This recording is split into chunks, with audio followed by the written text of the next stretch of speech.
After Limmatai and Slabtown were consolidated under the name of Cottage Grove, there was a number of things that occurred over time that have contributed to the interesting and sometimes colorful history of the town. There was the day in 1915 that the symbol of American liberty showed up at the rail station, or the fact that the Fashion Stables was located exactly where the former Bank of America building now stands, or the year the floodwaters turned Main Street into a river and a little boat was used to ferry people from the train station to the hotel. But nothing compares to the day in 1923 when the oil industry made its debut in Cottage Grove by way of Reverend David Olson. He was a man of sterling reputation.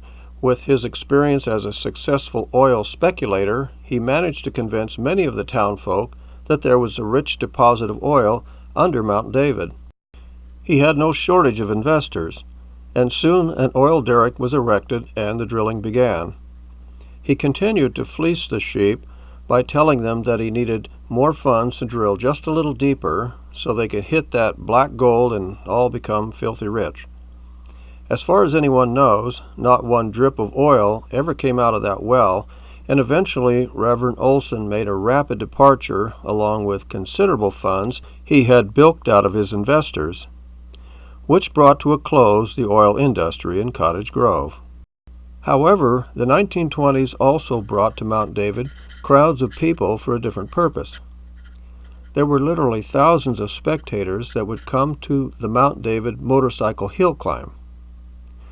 These annual contests were sponsored by the Eugene Motorcycle Association, and in 1926 there were over 40 entrants and over 6,000 people in attendance. This is just one more of the interesting facets in the history of Cottage Grove.